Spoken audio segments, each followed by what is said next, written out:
एक गांव में मीना और रीना नाम की दो बहनें रहती थीं। रीना बड़ी थी और मीना उससे 2 साल छोटी। दोनों बहनों में बहुत प्यार था और दोनों हमेशा साथ साथ रहती थीं। उनके पिताजी का रीना मीना नाम का ढाबा था। उनके पिताजी की मृत्यु के बाद रीना और मीना दोनों मिलकर वो ढाबा चलाती थी। मीना, कल सुबह हमें सब्जियों का स्टॉक लेने चलना है, तुम्हें याद है ना? हाँ, मुझे अच्छे से याद है। मैंने काका को कह दिया है कि सुबह अपनी वैन तैयार रखें। अच्छी बात है। आओ मिलकर हम पिछले महीने का हिसाब कर लेते हैं। दोनों बहनें मिलकर इसी तरह ढाबे का हर काम साथ साथ करती थीं। दोनों में आज तक कभी मनमुटाव नहीं हुआ था। दोनों ही बड़े प्रेम भाव से रहती थीं। अगले दिन सुबह, रीना उठ जाओ, चलो जल्दी हमें निकलना चाहिए। रीना कोई भी जवाब नहीं दे रही थी तो मीना रीना को छू कर देखती है तो उसे पता चलता है कि रीना को बहुत तेज बुखार है। अरे ये क्या? रीना का तो पूरा शरीर गर्म है। अचानक से इतना तेज बुखार कैसे हो गया इसे? मुझे तुरंत किसी अच्छे डॉक्टर को बुलाना चाहिए। मीना हरिया काका को कहकर डॉक्टर को बुलाती है। डॉक्टर रीना को देखते हैं और उसे दवाई खिलाकर आराम करने की सलाह देते हैं। मीना भी रीना से कहती है कि उसे बहुत आराम की जरूरत है। पर मीना, अब तू अकेली कैसे जाएगी? ढाबा कैसे संभालेगी? ये मेरी तबीयत को भी अभी खराब होना था। रीना, तुम चिंता मत करो, मैं सब संभाल लूंगी। तुम सबसे पहले अपनी तबीयत की फिक्र करो। मैं अभी हरिया काका के साथ जाती हूँ और सब्जियाँ लेकर ढाबा पहुँचती हूँ, फिर तुम्हें देखने आती हूँ। मीना ने इससे पहले कभी अकेले कुछ नहीं किया था, इसलिए वो थोड़ा घबराई हुई भी थी। वो हरिया काका के साथ सब्जी मार्केट पहुंचती है। वहां पर उसे एक सब्जी वाला मिलता है। आइए मैडम, आइए, बताइए कौन कौन सी सब्जियां पैक कर दूं? एकदम ताजी हैं, कौन सी दे दूं? भैया जी, 5 किलो टमाटर और 10 किलो आलू। अरे मैडम, भैया जी ना बनाइए, मैं तो आप ही की उम्र का हूँ। मैं राहुल, नाम तो सुना ही होगा। जी जी बिल्कुल, ठीक है। तो राहुल जी। राहुल और मीना की इसी तरह से बहुत बातें होने लगती हैं। उसके बाद से मीना सारी सब्जियां राहुल से ही खरीदती है और उसे अपने ढाबे की सारी जानकारी दे देती है। हाँ, मैं और मेरी बड़ी बहन मिलकर चलाते हैं और हम दोनों में आधा आधा पैसा बच जाता है। मेरे पापा नहीं है। मेरी बहन बहुत अच्छी है, मेरा बहुत ख्याल रखती है। राहुल मीना की सारी बातें बहुत ध्यान से सुनता है। उसके बाद वो कहता है, मीना, तुम मुझे अच्छी लगने लगी हो। क्या तुम मेरे साथ मेरे घर चलना चाहोगी? हाँ, पर मुझे तो अभी ढाबे पर जाकर काम करना है ना। आज तो मेरी बहन भी नहीं है, न जाने मैं अकेले सब कुछ कैसे कर पाऊंगी। ठीक है, चलो मैं तुम्हारे साथ चलता हूँ, फिर तुम्हें अकेले कुछ करना भी नहीं पड़ेगा और मैं तुम्हारे साथ समय भी बिता पाऊंगा। मीना राहुल को भी अपने साथ ढाबे पर ले आती है। ढाबे को देखकर राहुल कहता है, तुम्हारा ढाबा तो बहुत ही अच्छा और बड़ा है, बस एक ही कमी लग रही है कि इसका नाम रीना मीना ढाबा नहीं बल्कि मीना ढाबा होना चाहिए था। तुम इतनी खूबसूरत हो, इतनी मेहनती हो, मेरी तो इच्छा है कि इसका नाम मीना ढाबा हो। नहीं, तुम कैसी बातें कर रहे हो? ये काम हम दोनों बहनों की मेहनत से चलता है, इस वजह से इसका नाम रीना मीना ढाबा ही रहेगा। अब मैं हूं ना तुम्हारे साथ मेहनत करने के लिए। अब तुम्हें अपनी बहन की क्या जरूरत है? सोचो, ये पूरा ढाबा अगर तुम्हारे नाम पर हो जाएगा तो हम कितनी अच्छी जिंदगी जी पाएंगे। रीना की तबीयत कुछ दिन और खराब रहती है। इधर राहुल मीना को धीरे धीरे रीना के खिलाफ भड़काने लगता है। वो उससे कहता रहता है कि तुम ये ढाबा अपने नाम करवा लो और फिर मैं तुमसे शादी कर लूंगा और हम दोनों मिलकर एक खुशहाल जीवन बिताएंगे। मीना धीरे धीरे उसकी बातों में आ जाती है और फिर ढाबे के पेपर बनवाकर रीना से गलत तरीके से साइन करवा लेती है। रीना की तबीयत ठीक नहीं होती, इसीलिए वो बिना कुछ पूछे पेपर पर साइन कर देती है। इसके बाद मीना ढाबे का नाम रीना मीना ढाबे से मीना ढाबा कर देती है और राहुल के साथ रहने लगती है। अब रीना की तबीयत ठीक हो जाती है और वो ढाबे पर आती है। वो राहुल को पहली बार देखती है तो राहुल को देखकर ही उसे लगता है कि ये आदमी ठीक नहीं है। मीना, ये सब तुमने क्या कर दिया है? ये हमारा बोर्ड क्यों चेंज कर दिया है? और ये आदमी कौन है? अब ये ढाबा मेरा है, तुम्हारा इस पर कोई अधिकार नहीं है। तुम चाहो तो मैं खुद तुम्हें पेपर दिखा सकती हूँ। तुम्हारे लिए अच्छा होगा कि तुम यहाँ से हमेशा के लिए चली जाओ और मुझे और मेरे प्यार को शांति से ये ढाबा चलाने दो। रीना समझ जाती है कि इसी ने उसकी बहन के कान भरे हैं। वो उस समय झगड़ा करना सही नहीं समझती। उसे पूरा विश्वास होता है कि ये सब किया धरा राहुल का है, पर अभी मीना की आंखों पर प्यार की पट्टी बंधी थी, इसलिए वो वहां से चली जाती है। उसके बाद मीना ढाबा के सामने एक छोटी सी गुमटी में रीना ढाबा नाम का अपना काम शुरू करती है। पर जाने माने मीना ढाबा के सामने लोग रीना के ढाबे पर नहीं आते हैं। अब मुझे कुछ ऐसा करना पड़ेगा कि मेरा ढाबा खूब चलने लगे और फिर मैं मीना को सच्चाई बता सकूं और उस राहुल के चंगुल से छुड़ा सकूं। रीना बहुत सोचती है और फिर उसे एक आइडिया आता है। वो सोचती है कि क्यों ना एक ही थाली में 54 प्रकार के व्यंजन परोसे जाएं, ताकि लोगों को खूब वैरायटी खाने को मिले और एक ही प्लेट में उनकी सारी इच्छाएं पूरी हो जाएं। ऐसा कुछ अलग करने से उसके ढाबे पर लोगों का आना बढ़ने लगेगा। हाँ, ये आइडिया बहुत अच्छा लग रहा है। मैं इस थाली का नाम बाहुबली थाली रखूंगी। अब मेरे ढाबे की बाहुबली थाली पूरे शहर में फेमस होगी। रीना अपना बाहुबली थाली लॉन्च कर देती है। देखते ही देखते उसकी बाहुबली थाली पूरे शहर में फेमस हो जाती है और उसका रीना ढाबा बाहुबली रीना ढाबा के नाम से जाना जाने लगता है।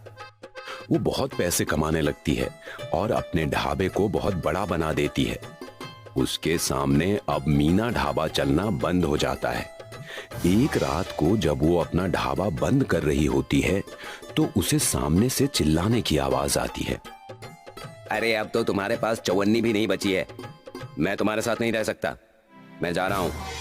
तुम अपने इस ढाबे को संभालो और ना कुछ हो सके तो यहीं इसी ढाबे में खुद को मार देना। पर तुमने तो कहा था कि तुम मुझसे बहुत प्यार करते हो और किसी भी हालत में मुझे छोड़कर नहीं जाओगे। जब तक पैसा है तब तक प्यार है। अब मुझे तुम्हारे पास कोई फायदा नहीं दिखता। ये सब सुनकर मीना रोने लगती है। राहुल वहां से चला जाता है और तभी रीना उसके पास आती है और उसे गले लगा लेती है। मीना बहुत रोती है और रीना से माफी मांगती है।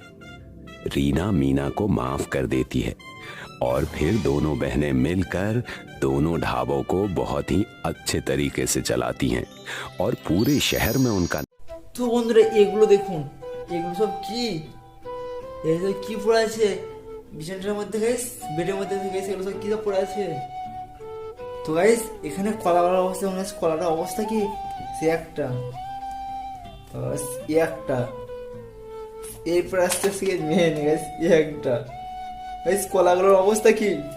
তো হ্যালো বন্ধুরা, এগুলো হলোটা কি করে, আপনারা ভাবছেন এগুলো হলোটা কি করে। আমাদের বাড়িতে ইঁদুরের এত উৎপাত, এত ইঁদুরের ঝামেলা বেড়ে গেছে যে এই সব সমস্ত কাণ্ড ইঁদুরের। তো কাল রাত ইঁদুরতে ওইখানে হচ্ছে বালিশটা যেগুলো ছিল বালিশের সমস্ত তুলো বার করে দিয়েছে, এমনকি এই ঘরে দেখছি কলাগুলোকে পর্যন্ত খেয়ে নিয়েছে। তো আমার টেবিলে, যেখানে আমার টেবিলে কলাগুলো রাখা ছিল, তো কলাগুলো পর্যন্ত খেয়ে নিয়েছে। মানে ইঁদুরগুলো এত আমাদেরকে প্রবলেমে ফেলছে না। তো কী করবো এখন, কী করা যায়, ইঁদুরগুলো ঘর থেকে তাড়ানোর ব্যবস্থা করতে হবে। তো কী করবো, তো ভাবলাম ইউটিউবে একটু ভিডিও দেখি। তখন ইউটিউবে ভিডিও দেখলাম, একটা ভিডিও থেকে শিখলাম যে একটা স্পেশাল জিনিস তৈরি করতে হবে। ওই জিনিসটা তৈরি করলেই বাইরে থেকে ইঁদুর সব পালাবে ভেগে।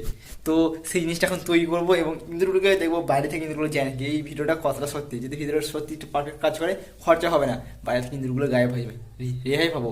কালকে এখানে বিছানাতে শুয়ে আছে, ইঁদুরগুলো মাথার মধ্যে পাশ দিচ্ছে, মাথার মধ্যে যাচ্ছে, মানে এত ইঁদুর বেড়ে গেছে ঘরে, এই মাঠে ধরে ঘরে, এটাই ঝামেলা। তোমাদের আগে ইঁদুরগুলোকে ঘর থেকে তাড়ানোর ব্যবস্থা করি। তো সেই জিনিসটা তৈরি করবো, আপনাদেরকে দেখাবো। চলুন বন্ধুরা, বেশি না করে দেরি, আপনাদের চান্স স্টোরি আজকের ভিডিও করি, লেটস স্টার্ট। তো বন্ধুরা এই জিনিসটাকে তৈরি করার জন্য প্রথমে লাগবে হচ্ছে একটি পেঁয়াজ। হ্যাঁ বন্ধুরা ঠিকই শুনেছেন, একটি পেঁয়াজ লাগবে। তো একটি পেঁয়াজ প্রথমে আমি নিয়ে আসি। তো পেঁয়াজটা তো আমাদের বাড়িতে আছে, তো গাইস প্রথমে পেঁয়াজ লাগবে, তো একটা পেঁয়াজ নিয়ে যাচ্ছি। তো পেঁয়াজটা গাইস নিয়ে নিই। গাইস পেঁয়াজ একটা ছোটো দেখে গাইস, ছোটো দেখেই নেবো না? গাইস ঠিক আছে, এই যে গাইস পেঁয়াজ নিয়ে নিয়েছি। গাইস এবার এই পেঁয়াজটা নিয়ে যাচ্ছি বাড়িতে। আমি বাড়িতে যাচ্ছি, বাইরে নেই। এবার বাড়ির মধ্যে নিয়ে যাবো। তো গাইস এটা কী করতে হবে, এটা হচ্ছে এই যে রস আছে ভেতরে, সেই রসটাকে আমাকে বার করতে হবে। মানে পেঁয়াজটাকে ই করতে হবে, কাটতে হবে, কেটে ছোটো ছোটো পিস করে পেঁয়াজটাকে খুঁজতে হবে। মানে ভেতরে যে রস জিনিসটা থাকে, রস জিনিসটা আমার দরকার। গাইস তারপরে লাগবে হচ্ছে আমাদের আরও একটি স্পেশাল জিনিস, যেটার দ্বারা কাজ করবে। তো এটা হচ্ছে 1 নম্বর জিনিস, আর একটা স্পেশাল জিনিস। তো সেটাও ভিডিও দেখতে থাকুন, সমস্ত কিছু জানতে পারবেন। তো চলুন আগে পেঁয়াজের রসটা বার করে নিয়ে যাক। তো বন্ধুরা পেঁয়াজের পেঁয়াজ তো রসটা বার করে নিই, পেঁয়াজটা তো কমপ্লিট হলো। তো বন্ধুরা কীভাবে ব্লগ শ্যুট করছি আপনার পেছনে আয়নাতে দেখুন, সেলফি ক্যামেরাতে ব্লগটা শ্যুট করছি। তো বন্ধুরা হ্যালো হাই। তো বন্ধুরা পেঁয়াজ তো জোগাড় করা হলো, এবার লাগবে আমাদের তুলো। তো বন্ধুরা কিছুটা কটন লাগবে, তুলো লাগবে। সেই বন্ধুরা তুলো তো এখানে বেরিয়ে রেডি আছে, মানে তুলো আমাকে ডাকছে, আমাকে নিবি আই। তো বন্ধুরা তুলো পেয়ে গেছি, বন্ধুরা এই যে তুলো নিয়ে নিয়েছি।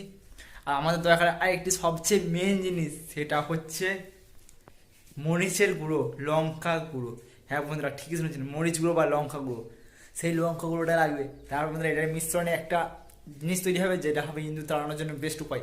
ইঁদুরগুলো মারার দরকার নেই, শুধুমাত্র ওই জিনিসটা ঘরে যেখানে যেখানে ইঁদুর থাকবে সেখানে দিয়ে দেয়, বাইরে থেকে ইঁদুর সব পালাবে, বাড়িতে একটা ইঁদুর থাকবে না। তো সরি তুলোটা পড়ে গেলো। তবে যেটা আমি ইউটিউবে দেখেছি, এটা কতটা রিয়াল ভিডিও জানি না। যদি রিয়াল হয় তো কাজ করবে, যদি রিয়াল না হয় তাহলে কাজ করবে না। শুনুন বন্ধুরা এবার সেই মিশ্রণটি তৈরি করা যাক। তো বন্ধুরা আমাদের প্রথমে কী করতে হবে, পেঁয়াজের যে খোলাগুলো থাকে সেই পেঁয়াজের খোলাগুলো ছাড়িয়ে নিতে হবে। এটা সরু সরু পেঁয়াজটা সরু সরু আকারে বোনানোর জন্য, মানে এটার নামটা কি আমি ঠিক মনে করছি না এখন। তো আমাদের কী করতে হবে, পেঁয়াজের খোলাগুলো কোথাও ছাড়িয়ে নিতে হবে। তো আমি খোলাগুলো ছাড়িয়ে নিচ্ছি। তো বন্ধুরা আমার পেঁয়াজের খোলা ছাড়ানো কমপ্লিট। তো আমি এটার দ্বারা পেঁয়াজটাকে সরু সরু আকারে বুনিয়ে নিচ্ছি। আপনারা চাইলে যে কোনোভাবে পেঁয়াজের রসটি বার করতে পারেন। আমাদের এখানে মেন প্রয়োজন হচ্ছে পেঁয়াজের রসটি।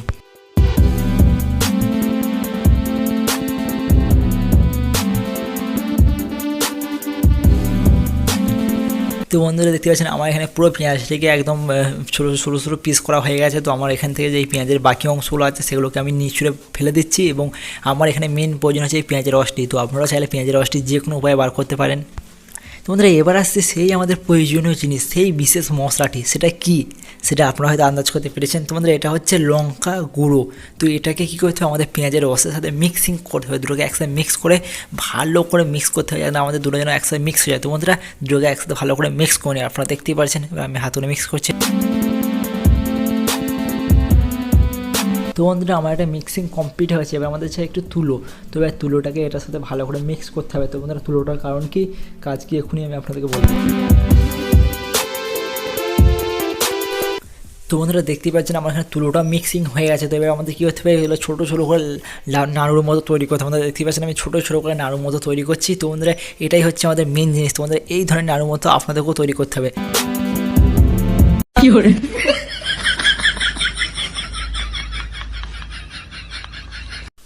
তো বন্ধুরা দেখতেই পাচ্ছেন, তো আমি এখানে 3টে তৈরি করে নিয়েছি, এবং আরও বাকিগুলো তৈরি করবো এখনই।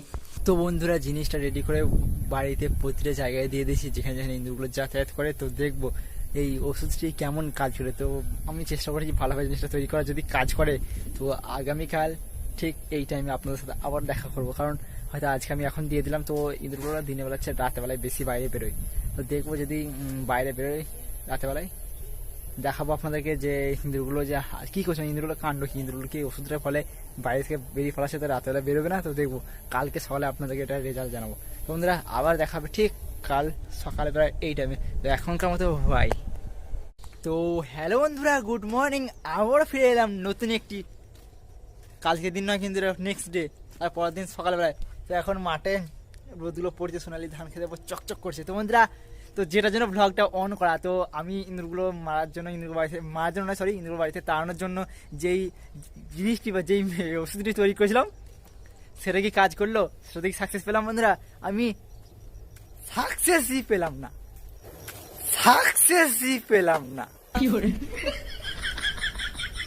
হ্যাঁ বন্ধুরা ঠিকই শুনলেন, আমি সাকসেস পেলাম না। জানি না কেন হচ্ছে, জিনিসটা আমি রাখলাম, কিন্তু তাও বাড়িতে ইঁদুরের যেমন অত্যাচার ছিল ঠিক তেমনই অত্যাচার আছে।